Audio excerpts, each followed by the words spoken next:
I'm going to sit here and once again explain to you how different the world is when you have a mind which isn't warped and affected easily by outside influences. You are never going to become a robot. This has nothing to do with not feeling emotions. This has nothing to do with just becoming an empty, emotionless void of a person. That's not what this is. This is about understanding that you're a human being. You're going to feel emotions. This is a beautiful thing.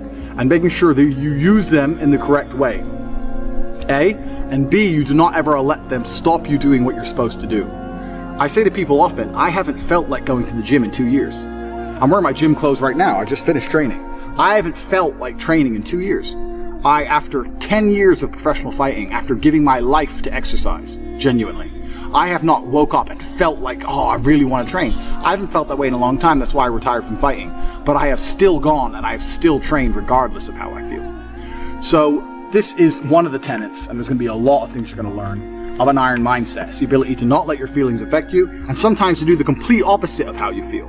Because you're not going to very often feel like working hard. You're not going to always feel like doing the right thing. You're not always going to be motivated. The idea that you need to be constantly motivated shows how weak your mindset is. I don't need motivation to go to the gym.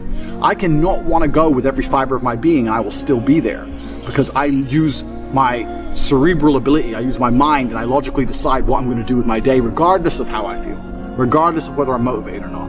Life is just getting things done, doing the right things, doing the important things, making sure they're done efficiently and thoroughly so that you live the best possible life. It's as simple as that. It's not particularly complicated. And this 6-week training is going to be about exercises you can do to teach yourself slowly over time to put together a mindset that prevents you from failure.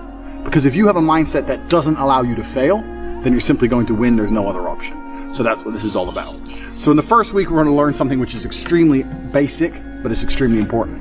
I'm not going to be, and I don't want to be one of those guys who's like motivation, inspirational. I've never been one of them people. I don't believe in motivation, inspiration. I don't believe in that crap. I don't believe that you need motivation to get things done. I'm not going to sit here and just talk a whole bunch of motivational things to make you feel good. What I'm going to do is I'm going to tell you the things I always did that allowed me to put together the mindset I currently have.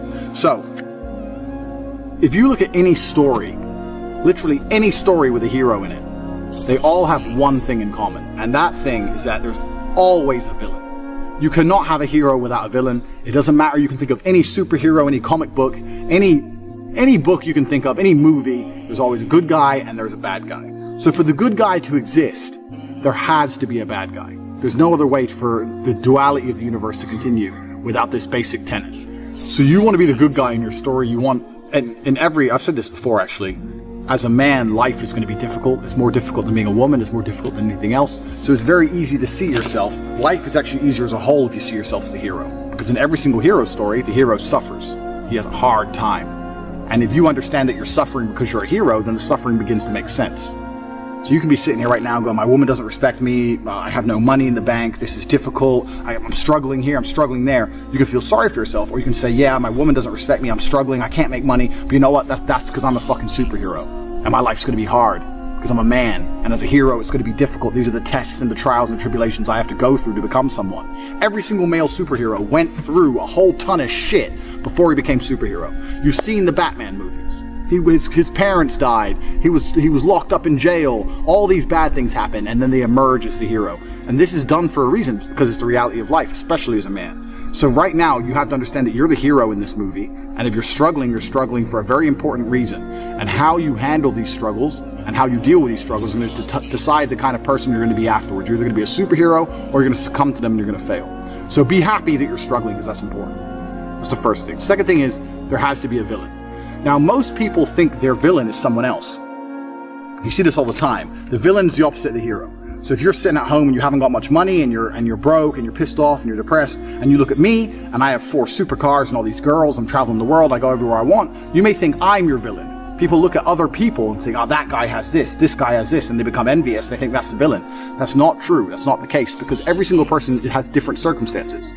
There are things you have that I don't have, and there's things I have that you don't have. So I may have had a genetic gift over you, for example, because I'm a fantastic kickboxer, but you may have been born more wealthy than me. I was born in a very, very poor family. So I had advantages and disadvantages, you had advantages and disadvantages. So comparing yourself to other people is asinine, and it's inane because it's not a level, fair playing ground. There are some people who are born to millionaire parents who are gorgeous, model, good looking, and have six packs without trying. Some people are lucky like that. That's just how it is. So comparing yourself to these people is not going to help you. Your villain is nobody else. Your villain is someone you're going to create. And you're going to create your villain because he's going to motivate you to be the most powerful hero you can possibly be. So you're going to create your villain. And this is the task for the first week. This is a 6-week training course. And over each week, you have a very important task. And the task for this week is to create your villain. To make sure that there was no disadvantages involved, your villain's going to be a clone of you. But what your villain's going to have is he's going to have some things you don't have. And your villain is going to be the person who basically, without requirement for motivation, without being, no matter how he feels that day, no matter how stressed he is from work, regardless of what happens to him, your villain's going to be the guy who always does exactly what he wants to do. So your villain's going to be the guy who goes to the gym regardless of how he feels. Your villain's going to be the guy who approaches every beautiful girl he ever sees and says, "Hey, I really think you're beautiful." Goes over to him and talks to them. Your villain's going to be the guy who asks for a raise at work. Your villain's going to be the guy who does everything he wants, regardless of how he feels, regardless if he's not motivated or not, regardless if he's shy to talk to that girl or people are watching, or his ankle hurts, he doesn't want to go to the gym, whatever. Or he thinks his boss is going to fire him. Your villain is that dude who does anything he wants to do. So for this week, you have to sit and you have to make a list of all the things. You have to sit there and say, if I did everything I want to do, if I were to be the best version of myself possible, what would I do? Okay, well, I'd go to the gym every day. I'd get up at 6 a.m. and I'd go to the gym every day. You write that down. I'd approach every beautiful girl I ever see and I'd introduce myself and try and get their Instagram or their number. You'd write that down. For example, I'd start a side business. Even though I don't know anything about it, I'd learn how to make websites. My villain's the kind of guy who would sit there and he'd learn how to do it by himself and he'd start his own online business. Write that down. My villain's the kind of guy who reads really important books. I say I don't have time, but my enemy, this villain, he reads books. He finds time. He doesn't watch TV ever. He doesn't waste time ever. He doesn't eat junk food. He reads books. Writes it down. And you have to make a list. Now this list at first should be easy for you, but then you're going to get to about 7 or 8 things and you're going to stop. No, this list needs to be 25 to 30 points long, minimum, because this is going to become your enemy for the next 6 weeks of training. You want to become a hero, you need someone to battle against. This is who you're battling against. You're battling against a better version of yourself, a version of yourself that doesn't succumb to how he feels, but does what he's supposed to do anyway. So this is who your villain's going to be. And when you're writing down this list, all the qualities your villain has, imagine what this person looks like. You have to put genuine effort into this. You have to imagine what he looks like, imagine how he walks, imagine how he talks, imagine what people think when they see him.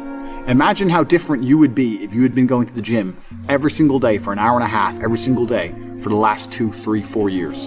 Imagine it. Imagine how differently people would look at you. Imagine how differently females would treat you if you were jacked like that guy would be. You have to sit and you have to put down all these qualities, and then once the qualities are there, 25 or 30 minimum, then you have to imagine what kind of person this is. You have to imagine what he looks like, what he talks like, what he thinks like. Imagine how he views the world, because this is who you're going to be battling against. So you have to put genuine effort into constructing this person and understanding this person.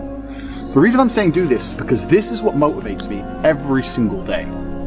When I was training for a fight, the reason I'd always go train is because I knew my enemy was training. But when I stopped fighting professionally, I thought, well, what enemy do I have? And I realized I had to create my own. So when I don't feel like going to the gym, I imagine I've built my own enemy. I won't even list all the things that my enemy has. He has a whole bunch of shit I don't have. And he would be an nearly impossible person to beat. But when I sit and I don't feel like going to the gym, I know my enemy's training, because he trains no matter what, regardless of how he feels, regardless if he's pissed off, or if there's traffic, or it's raining, or he's tired. My enemy trains. When I see a girl and she's beautiful, but all her friends are there, I'm afraid they're going to laugh at me, my enemy wouldn't give a f***. He'd go over there anyway. That's who he is. He's the man. So when I understood who I was truly battling against, then you have 2 choices. You either rise up to try and take him on, or you become a little pussy. You have the choice. Do I want to lose to this man I've created and I've built? Do I want to lose to him, or do I want to beat him or compete with him? And you have to make a choice, and you sit there and go, well, I know that the person I created in my mind, my arch nemesis, would go over there and he'd talk to all the girls. 2 of them, let alone 1. And the crazy thing about all of this is that this person is you. This person is you. It's just you with a little bit of a different path or a different take on life. It's you who's the person who does whatever he's supposed to do regardless of how he feels. It's you with an iron mind. This is the exact point of it. The reason creating this enemy is so important, and the reason viewing him and seeing how he sees the world and understanding how important and powerful this person is important is because that person is you. That person is you who does what he's supposed to do. There are duties that men must fulfill, whether to God or to your bloodline. But this is a genuine honest. I'll say this now. Of those 150,000 people, I guarantee even their fucking living relatives, their living parents aren't even proud of them. Like, the fuck? Your own father's ashamed of you. And you don't even feel fucking motivated to do shit. Chat, y'all think that's true? It's a fucking shame.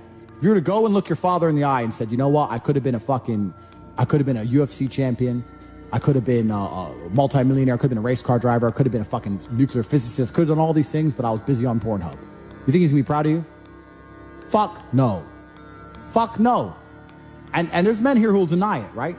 There's men who will go, no, no, no, no. But those are the ones who are most lost. It's the denial that's going to hold you back the most. The people who go, yes, I'm wasting my potential. Those are the ones who have potential. The ones who stand up and go, I am wasting my potential. I could be anything and I am not that yet. They have a chance. The men who go, well, no, actually, I'm fine. They're fucked. They're inside the matrix, fully slave-minded. They're a waste of time. But if you sit there and go, you know what? Yeah, I am wasting my potential. Yes, I can be more than I am. Even if I'm already great, I can be better. As good as I am, I still push myself to the limit every single fucking day. I have every single thing a man could possibly want. I'm still pushing myself. This is your prerogative as a man. But you need to be instilled with a sense of duty. Duty to your bloodline. You must want it. You need to want it deep inside your soul. I can't die as anything less than emperor. It's my destiny. If I was depressed, it's impossible. If I was depressed, my life would be, and the day-to-day activities would be exactly the same as if I was ecstatically happy. You wouldn't be able to see a difference. I'd be up at the same time. I'd be in the gym the same. I'd be doing the same shit. Those are my duties my duties to God. How I feel has nothing to do with it. Completely unrelated. How I feel is unrelated to my duties to God. They don't change based on how I feel. They're the same. And they will be completed because I refuse to fail God or my bloodline. I'm telling you, there's how many people in this stream? 188,000, 168,000, whatever. You could take 150,000 of these people and travel back in time and stand them in front of their ancestors. And their ancestors who fought fucking saber-toothed tigers or escaped the Mongol hordes or managed to dodge bombs in the Second World War. All the shit they went through just for this fucking cretin to be born. And to look at him, who he is, listen to his life story, listen to what he does on a day-to-day basis, and they would feel nothing but fucking shame. Your ancestors did all that shit, all that struggling to survive, hunting and gathering, fucking avoiding enemies, anything it took, dying at age 30 from a tooth infection, all the crap they went through just for you to be born so you could smoke weed and jack off. That's what your ancestors died for. That's what they worked so hard for. That's who you are. That's the end of your fucking bloodline. Do you feel no shame? It's fucking shameful. My ancestors will look at me and think everything we went through was fucking worth it. Your ancestors will look at, most of these people, their ancestors look at them and feel nothing but fucking disgust. It's true. That's the beauty about being a man. If you're disgusting, you can change it. That's the beauty. There's nothing stopping you changing it. You're right. And you must accept it. You must accept it first. Most of these people, what they do is they hang around with other disgusting people, and then they're a little group of disgusting people, and they think, well, I'm not disgusting, everyone's disgusting, and this is normal, and it's normal to be a fucking jerk off. Not in my world, it isn't. This is when I was making jokes earlier about predators and prey. In my world, I'm in a world of predators. It's not normal to be a fucking jerk off in my world. It's called being a man. It's not about feeling like doing it. If you only do things you feel like doing, you know what you end up doing? What? You end up sitting around with a belly, drinking soya fucking latte bullshit. That's what you end up doing if you only do what you feel like doing. You have to wake up and say, I don't feel like training, but I must train. I will only drink water. I will watch Tate speech. Go to CobraTate.com, join HU. I will stop being a loser. I will follow the word of Tate. I have a question. That's what you need to do. Can I get Whether it's hard. No, this is my stream. I'm talking. Okay. You need to do what you're supposed to do, not what you feel like fucking doing. Okay. That's the difference between a man and a fucking child. You do not become a man doing what you feel like doing. You become a man doing what you're supposed to fucking do. The men on the Titanic didn't feel like dying that day. It's your duty. It is your duty to not be a fat piece of shit. But you fucking it up because of a lack of motivation. Nah, bro, what the fuck? You're dead serious. Am I laughing? Do you see any dice? Do you see any dice? No. Do you know why? Why? Because this isn't a fucking game, young man. I'm deadly fucking serious. If you were my son, I would walk into your bedroom and beat the living fuck out of you. In the real world, you need some real lessons, young man. Anyways. You need to fix that. Next time we do the stream, I want to see a six-pack. Okay, I promise, Andrew. You're tired. You don't want to work. You want to go to sleep or just relax. You do it fucking anyway. And sorry to interrupt again, No, but that is the basic, that is the most basic imperative of the masculine frame, which has been destroyed in real time. They are trying to convince you that you should act how you feel. You should show more of your feelings. If you feel this way, you should show it. If you want to cry, cry. Look, I have no problem with guys crying. Sometimes guys cry, right? My dad died, I cried. I've cried once in 10 years, but it's not a default emotion for me. Sometimes you cry, right? But what I'm saying is the reason they're trying to bring out emotionality in you is because of exactly what Myron said. Most of the time, you don't feel like doing the things you're supposed to do. But the true masculine frame throughout history was doing the things they didn't want to do, but they knew they had to do because they had honor and duty. That's what honor and duty means. Do you think the men on the Titanic wanted to stay on the fucking Titanic? No, we're men. We have to stay. We're scared, but we must. It's our duty to let the women and children on the lifeboats. Yeah. This is masculine duty. When you remove self-control from men, you get, not only do you get emasculated weak men, but what you also get is very dangerous men. Because the world at large is trying to tell you, just be more in touch with your feelings and everything's gonna be fine. Men also have an innate desire, one, for conquest, and two, we have a biological response. We are very predispositioned to anger. You look at all these school shooters and shit. These are men who can't control their emotions. That's all they are. Facts. They have no self-control. And then they go and do dangerous shit. A good man controls himself. I have absolute self-control. If I decide to smash your face in, it was a very conscious decision. Nothing to do with the fact I was angry. If I decide to shoot you in the face, it's a conscious decision. It's the best move on the chessboard. There's no anger involved. You understand? Emotional control is absolutely and utterly important as a man. Now, I'm not saying become a stoic dork, have no personality, be a boring fuck. I'm not saying that. I'm saying that you need to understand as a man, there are certain principles under which you act regardless of how you feel. Bam. If you have a duty to your bloodline and a duty to your ancestors and you truly love your parents, how can you still be sitting at home playing video games being a lazy piece of shit? Don't you want people to remember that? Don't you want people to think, wow, who's this person who raised this amazing person? So that in and of itself should be endless motivation. If anyone's watching this, if you love your parents, you can't be a loser anymore. Like, otherwise they're going to be forgotten along with you, you know? So, but yeah, it's coming. But we're all going to be forgotten in the end. Perhaps, but there can be different, perhaps this is true, but there will be different evolutions of fables. There are still stories we tell from 2,000 or 3,000 years ago. And I tell the story of my father, and my son will tell the story of me, and his son will tell the story of him, and we will all be so influential that the name Tate will live forever.